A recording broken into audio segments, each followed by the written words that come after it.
total. You see Ronan now using his campfire to heal on up. Pate versus Schmeck again in one of these fights right on the eastern side of that zone. We haven't shown any focus to the west side of the zone. Real anyone there? Oh! They traded the limb! Did he get traded? No, he didn't. 10 HP left. Oh my goodness! When I saw him drop in, I was like, oh no, it's gonna kill him. But then with the health on the elimination, But he's got 10 seconds for the zone. oh no! This campfire's gonna, campfire. and he's gonna pop bandages. He's gonna try to get as much health as possible from this. Oh, and you see the frustration on Paytek's face. Yep. He definitely thought that he had, especially Schmeck going. Well, here's the thing. Look at him. Look at him. He's trying to calculate it. He was at 4 limbs. So if he got that 5th, it winds up giving him another point. That's why he's so, like, oh my goodness, it doesn't wind up working out. Oh, had he hit him once with his AR or SMG, he would have definitely gotten the elimination. And you mentioned to start this game, the point of one point in this can make all the difference.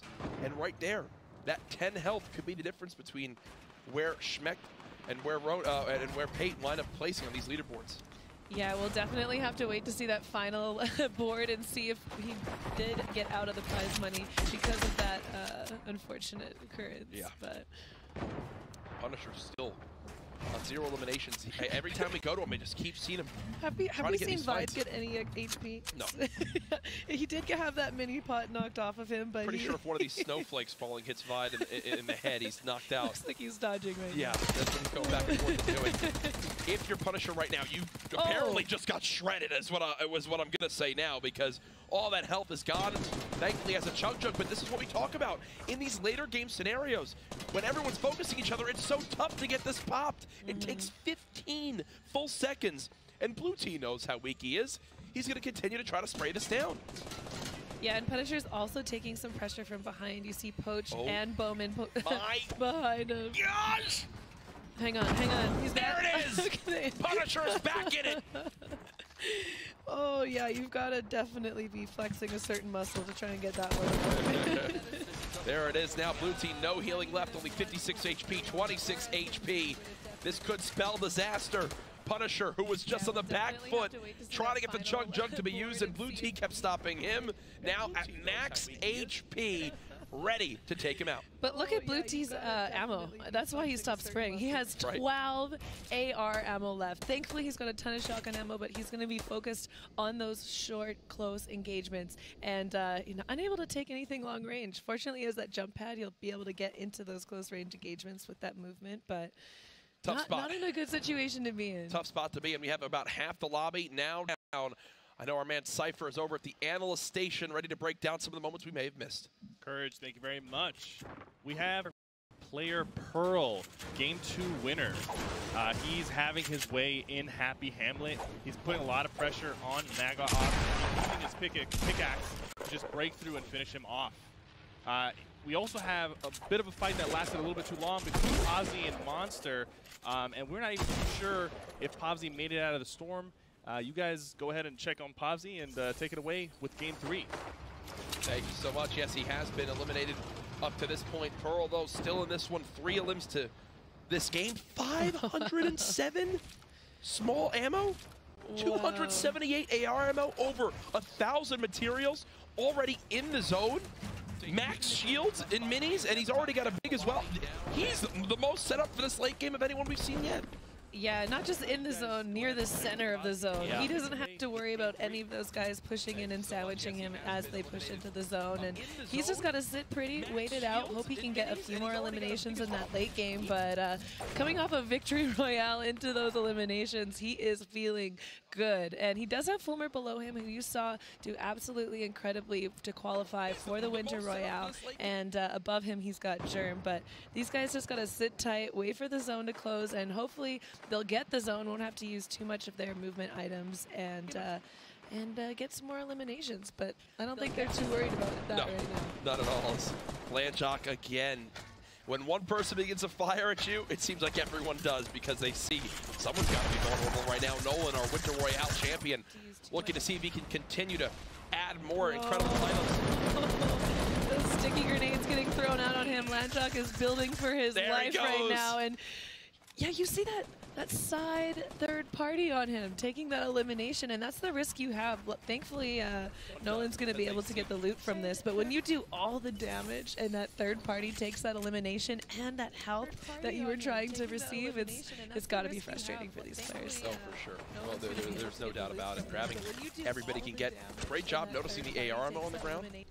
You see him sliding around, trying to pick up any little bit. Like right there, that was, what, 60 brick?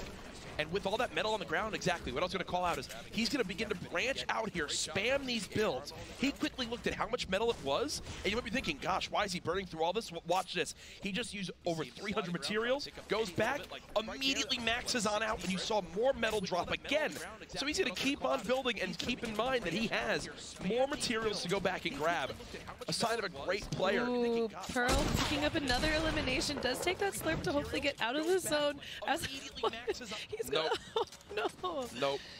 Oh. It's almost deceiving, right? Because there's so many players alive in these late games that typically, if you're used to playing, you're like, oh, how much could this zone hit for? Probably 1 or 2 because there's still there's only 33 left. No, we're in the the 5th, going into the 6th zone of the game, and at this point, it hits like a truck. More metal has been grabbed now from Nolan. Love to see this. Wondering if he'll go and try to grab these little materials on the left. It does appear so. And it's there in the top middle of your screen. It's Tfue building on up, getting the high ground. As he's still alive, 3 eliminations so far in a brilliant position. And oh God! Caster's curse is real. He gets ripped for 150 plus from that heavy sniper rifle. Yeah, that is not a good feeling. He was looking for that peak, hopefully get a few more eliminations. He is sitting on 3, so 2 more will get him another point on the board. But when you get tagged like that, now he has to decide, should I be playing passively? Are these guys hitting? Oh! Wow, we just tuned in to Tfue in arguably the best position he could imagine to then being dead in moments. It shows just how much you have to account for. And that was none other than Bizzle, one of the other top 10 earners in Fortnite competition history, taking him down. The next zone has begun. You hear all those gliders. It's everyone using their launch pads, using their redeploys. Now over to Ghoul, who's currently playing the low ground, still can build 44 different structures. Drops out a launch pad, and he'll just fly right towards the opposite side of this moving zone. Yeah, and he's got a nice loadout. He's definitely going to be happy about having that legendary pump for that late game. And right away, he gets the position that he wants on the zone as far as he can. But that ice is messing him up. Yeah, the ice making him slip and slide. Not the ideal scenario. And you mentioned the inventory. Unfortunately, no shields he can use now, so it's all going to come down to the little bit of HP he has. On the bottom right of your screen, you see Bizzle, currently at 3 eliminations himself. Has a launch pad, still has some AR ammo, 1,000 SMG ammo in that compact SMG. So close range, you can spray through the end of this game. 19 players left. Remember, top 10 earn a point for placement. Bizzle already with 1 point this game for the amount of eliminations he has. Yes, and all that shield too. Bizzle's sitting in a great position moving into these final moving zones, and he's a meticulous player. He knows exactly where he needs to be positioned. He has a great game awareness, so he knows where everyone is, it always seems. This is where he excels, right? These are the moments why he's regarded as one of the best players in the world, and it's because of how he builds out, how he knows how to branch to different structures. He makes it look so easy, now deciding he's made it far enough in the zone where he can turn around and look back and try to potentially farm a free limb, holding on to that launch pad. But Kitty, the one thing I want you to take note of, 18 builds left. Not a lot to his name. He's definitely going to be looking to try and get another elimination and hopefully get some of those bonus materials off of them moving in. One position that Bizzle does not like to be in is one that he cannot build through. Yeah. So. It almost seems like right now he's just direly waiting for the top 10 to be in place. The materials will fall right in front of him. He's got one just above, tries to drop him on it, doesn't wind up working. Only 7 builds left. 5 builds left. Launch pad, but hits his head. And just like that, he's stuck in the low ground. He's skating all around. There's a reason he's got the figure skater outfit on right now, as he's just slipping and sliding all over. He does pick up some reason. It doesn't look to be too many. It looks like it's just the scraps, but he does have the position for the zone. And top 10. With 5 eliminations, though, in the bottom right of that screen. Fans going nuts here. Another opportunity for a 6th elim. Goes quite quickly onto blind. 147 total hit points for him. Top 5 now as players continue to earn more points for these placings. Vicaros trying to drop on down. He's got one player just below. CBK Flame on the low ground. And oh my goodness, our duos winner from yesterday, Seth. 200 HP, ultimate high ground as well. He's going to continue to branch out. Bizzle, bottom right of your screen. Vicaros top The overall look at everyone now. 5 players remaining who will come out on top in Game 3 to set themselves up with a chance.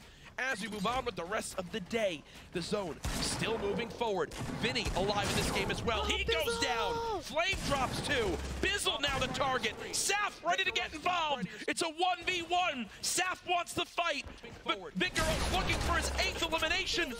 Trying to drop on in. He places a trap. Will he bait him on in towards the structure? It doesn't appear so as of yet. He's out of materials. Oh no, he's out of materials. The pump comes in, but it's not enough. Saf, 6 elims. The victory royale. The man might go and get on top of the leaderboard today for solos now, Kitty.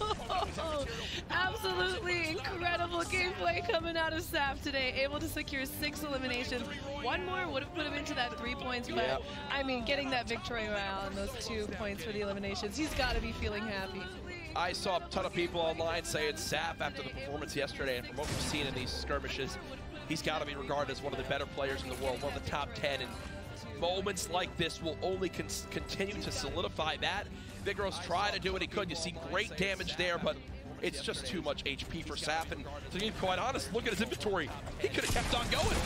He could have kept fighting and kept playing for more zones. Yeah, he was ready for 12 more zones, it looks like. Right. Yeah, Saf, he's got an unbelievable way of navigating the zone. He does not fear that storm tick damage. Now, I know a lot of players, when they start feeling that damage coming in on their back, they freak out and they get worried, but he's running in and out of the zone, 100%. Taking advantage of those angles and those opportunities that take players off guard. Just an excellent gameplay. 2 days in a row now, Saf. Well played. Brilliant from Saf right there as he continues to prove why he's one of the best players in Fortnite, but so much happened in Game 3. Too much for us to just comprehend. That's why we got some help from the brilliant man, Cypher. Thank you so much, Courage. I appreciate that. We got some really good fights in Game 3. Let's go ahead and take a look at some of the action right here. Starting us off, we got Tfue using the backboard and the grenade launcher to put a lot of pressure on Base Soldier and taking him out as well. Later in the game, Tfue showed us his expertise with his aim and his AR, getting a few eliminations using the Scar from the high ground on players who are pushing into the storm. Right here, he takes advantage of a few of these players, hitting some really clean shots, securing these elims, and as you see right here, because of his early game positioning on the high ground, he was able to take out those players as they were moving in. Vicaros with 3 elims, securing a couple more as he drops down from the high ground. His positioning right here is extremely well thought out. He's looking for people who are moving into the circle, and he just gets to jump on 2 quick players right there, securing his 2nd points from this game. Let's go ahead and kick it back to the casters, guys. 3 games down, 3 more to go. Thank you, Cypher. The man knows a lot about Fortnite, and he shows it right there, his passion shining on through. Kitty, I just received an update about the standings, and I'm going to let them speak for themselves after what we've seen today. Ladies and gentlemen, Saf 6 places on top again. Absolutely outstanding job. 13 eliminations, 8 points. He's got to be feeling really good going into the next half of these matches. Saf, brilliant performances so far. That rounds out the 20 that you see right there. But after what we've seen, we got ourselves kind of a good one here lined up, Bala. Yeah, and the stories are unfolding all over the place. Saf, I want to touch on him really quickly. He placed 6th, 11th, and 1st. He's placing 6th on average. That's insane. And we're gonna get into this game. He's having such a good day. It's like crazy to have 2 good days back to back like that. Yeah, back to back is if he pulls another one off here, like maybe a top 10 finish, I'll be blown away. Like he has to be like, you have to have him in a conversation for one of the best players in Fortnite. If he's doing it in a stacked lobby like this, Bala. Yep. The one thing that we haven't seen yet really is big bonus. We saw a bunch yesterday, and that's actually leading to the standings being quite low in terms of points. So a lot of people can still make it with that big bonus. You can really rise up the standings really fast. Bala, you've competed in these competitions in the past. You have the experience. You've thrown down with some of the best in competitive Fortnite. Early game here, what's your plan? What you try and do? And how do you approach this? Because I talked to Outlet, and he was telling me, man, you know, like, I'm just having terrible runs in the early game. Yep. What's your game plan? Stick with what you know. All these players have been practicing their landing spots day in and day out. and they have all sorts of strategies around them, tactics, buildings that they want to control, the best places for loot, the best paths, all that stuff. You want to stick with what you know, and we'll see. We'll see. Saf actually is not sticking with what he knows, or at least what I know of him. And what is that? But I mean, like he went to that desert biome on the other side of the map near Paradise Palms. Yeah. And it's a kind of a loopy drop there. Maybe he didn't like what he saw too. That's a possibility. Absolutely. Usually he lands over towards that loot lake, but his teammate is probably taking that. But for now, we're hopping in over. Vivid and Marksman have been dueling in this junction. I do want to give an update, by the way. The first 2 eliminations were on Dopine Tendons from 72 Hours, and Butter picked up the first elimination, or actually the second. 72 Hours got that first elimination onto Tendons. A rough start for them. We're looking to see how they do in match number 5. And this thing, every elimination matters, man. Every elimination, every engagement, kind of like this one. And it's Vivid versus Marksman. Marksman got the better of the Liquid Boys last time. Vivid, though, does not want to let history repeat itself here. Yeah, absolutely. He's going to take the high ground first, and then he tried to sneak a clear in there. That was by him, but does have that height now. He's going to hold it and use it to try to spot where Marksman is going. I like this here. He's just trying to scope around, trying to see if he can get some control of the situation. He continued to maintain that high ground, and Marksman playing with his back against the wall here. Only 3 builds. It's going to be for Vivid, but Vivid is going to drop down. Nice play by Vivid. Ouch, there was so perfectly timed. Got right under the shotgun shot, and he has to dance after that. Hit him with beautiful. that default dance. Love. Okay, and also another thing to talk about there, Bala, that was a gold pump that Marksman had to a green pump, and he was able to